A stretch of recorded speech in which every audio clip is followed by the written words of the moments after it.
Hello to everyone, and can you say today, I love Jesus with all my heart and all my soul?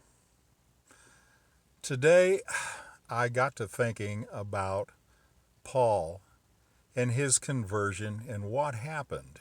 And for those of you who may not be familiar with the story, that it's in Acts 9:1, but Saul was very high in the Sanhedrin. He was a Pharisee. And he was also probably the chief persecutor for Jesus and his disciples at that time. So, to make a long story short, Saul was transporting some prisoners to Damascus shortly after executing Stephen by stoning when he was surrounded by a blinding white light, and he fell to the ground, and he heard the voice of Jesus ask him why he was so dedicated to persecuting Jesus and his followers. And not only did Saul hear this, but the people who were traveling with him as well, and they were all left speechless. And as they helped Saul back up off the ground, Saul realized that he was blind. And he was told by Jesus to go into Damascus and find a man by the name of Ananias, who would restore his eyesight. But Saul went into a state of depression for about 3 days. After he arrived in Damascus, he wouldn't eat or do anything. And then finally, he hooked up with Ananias and had his eyesight restored.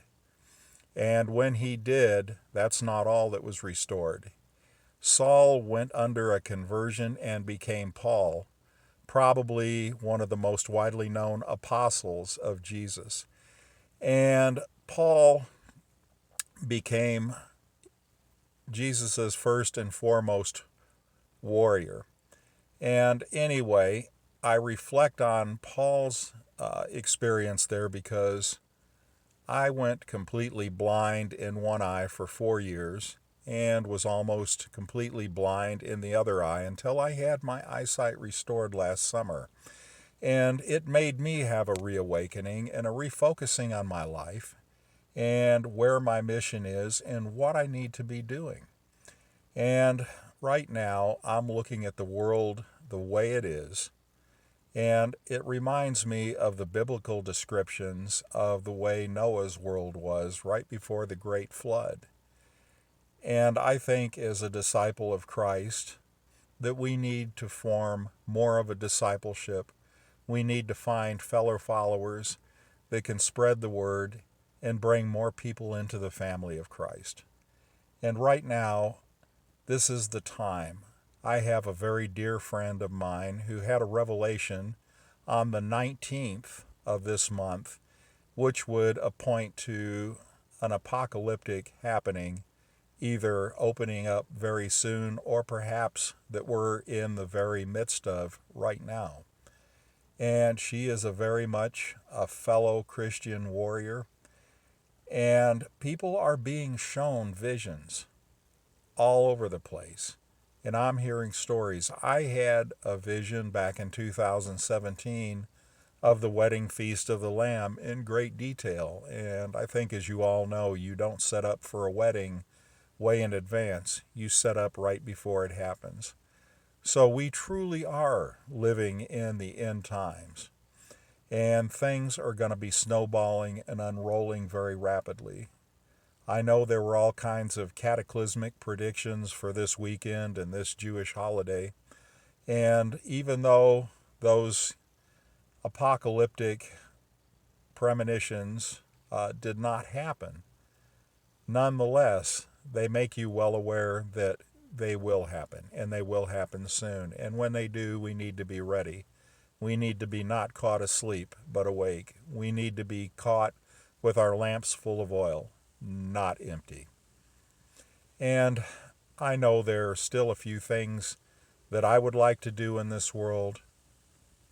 Perhaps I would like to get married, possibly even maybe have a child that I can raise as a Christian and as a true follower of Jesus, so that there will be somebody at least to help pass on this lineage.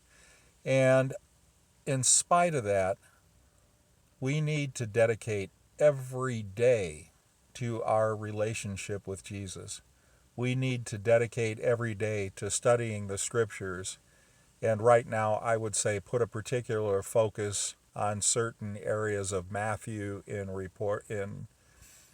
regards to the tribulation. We need to be looking at Daniel. We need to be looking at Ezekiel. We need to be looking at Revelation and very deeply and give it a very deep and thorough understanding, because right now we're starting to see these things unfold. And I think those of you who have been in tune enough to know that what we have seen over the past 2 years appears to be the implementation of the mark of the beast. And even though some are in denial about that, it is very much real, it is very much here, and it is very much happening right now. So we are truly seeing the end time prophecies being fulfilled. And I can't overemphasize enough to take time from your day in the secular world to put time toward focusing on Jesus, to put time toward reading scriptures, and to put time toward giving thanks and praise to Jesus every day and ask for Jesus' guidance every morning. I can't overemphasize this enough. I can say that I've been blessed enough throughout my life to see this firsthand, and my life has been pretty much like the parable of the footprints in the sand. There were a lot of times I didn't know Jesus was right there at the moment, and I felt things were down, and they came through. There was always light at the end of the tunnel. I never went over the precipice of the cliff or the waterfall.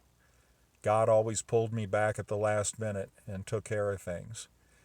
And these have been pruning experiences, although sometimes when you're going through the darkness of that tunnel, it doesn't seem like it.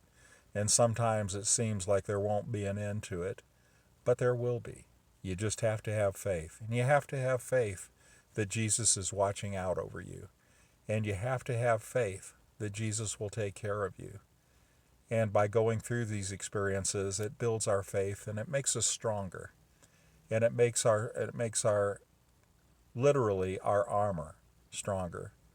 So every day we need to do to make sure that we have the armor of God on us fully from head to toe. And we need to go forth in this world but not be dragged into this world. We need to be a shining example to this world where we can shed the light upon the darkness of this world. After all, people will see the light and they will know. So all I can say is that at this point, refocus. Give thanks and praise for everything that Jesus has done and is doing in your life. Give thanks and praise for the things you might not even stop to take a look at. Take time to stop and smell the roses and appreciate the world around you that Jesus has blessed you with, the life that Jesus has blessed you with. And remember, this is just a temporary world. This is nothing really more than a dream. The real world, the eternity, the heaven has yet to come. And I've had a glimpse of it. And I can't put it into words, but all I can say is it is just stunningly awesome and beautiful. And you won't look back at this world. So just bear in mind that no matter what tribulations and troubles, stresses that you face in this world, it's all worth it in the end. And those who persevere to the end will be the ones that will have the reward in heaven. So just stick it out and just I'll put this to you. This is a test. Trust God. Pray to God. And no matter what happens, you'll see that things will get better. And you will see that Jesus will take care of you. And when you look back, you're going to only see one set of footprints in the sand, because Jesus was taking care of you the whole time. So I can't overemphasize this. When it seems like despair is at its highest, when it seems like doom and gloom is here, don't let it get you down. Maintain the faith.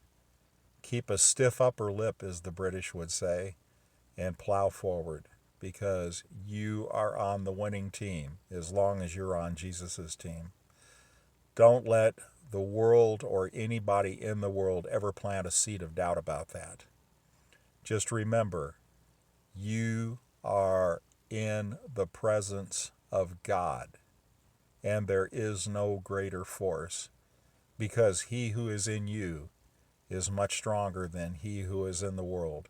So don't let he who is in the world get hold of you. Until we speak again, prayers and best wishes with you, and go forth and be a soldier for Jesus in the army of God.